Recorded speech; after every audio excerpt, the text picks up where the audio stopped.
chicken update. They're getting bigger, feistier,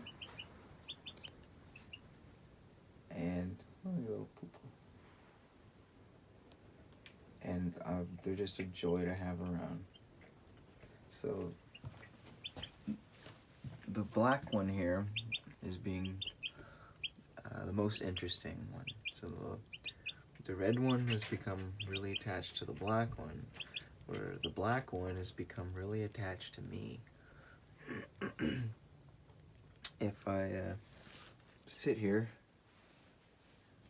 the black one will jump up onto the edge and then jump all the way over and land on my knee. They can fly.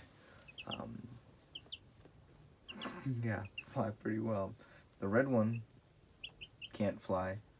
I mean, he can fly a lot better than he thinks, actually. But she's way more hesitant to fly. She really doesn't like to make the jumps, the leaps. But it's so, cute watching a little bird gets stressed out when the black one leaves and comes to me, and little red just wants to be wherever the black one is at. So eventually she makes the leap, and she almost always goes a lot further than she was trying to. Except for this morning, one thing happened which was really cool. So I wake up, I can hear the birds. I put them in here at night. This is how I keep them warm. Put some little oil lamp there, and I just keep a little flame about the size of a candle, heats it up all night. I try to cover it up with the whatever, I'm down to pine needles, and they just kick it all away down to the bare metal, and they sit on the metal. And this morning, so the sunlight comes in through the window, and the birds, they become more lively in the morning when the sun starts coming up. And so I'm lying here,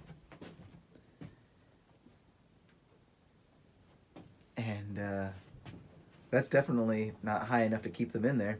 They'll jump out. Little black one, even with the towel on, jumps up through the towel onto the edge there. And right when I see it, I start thinking, I wonder if he's going to jump over to me. And then he does.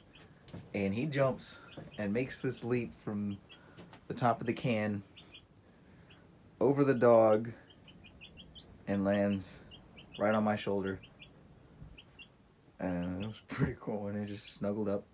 And then, of course, in just a sec, the little red one decides, he jumps up onto the edge and follows. But he can't, doesn't fly quite as well. Even though when it's short distances, she goes a lot further than she's trying to get to.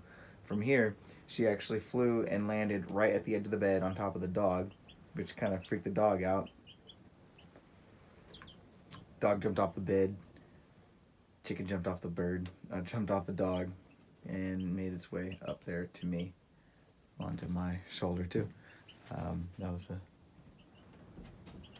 That was my morning. I'm gonna get a video of it tomorrow. See if it happens again. But yeah, that little black one has become really attached to me. It's a pretty smart chicken too, especially for a little baby, and damn good flyer. I'm wondering what it's how well it's going to be able to fly when it gets bigger. We'll see. Thanks for watching, you guys.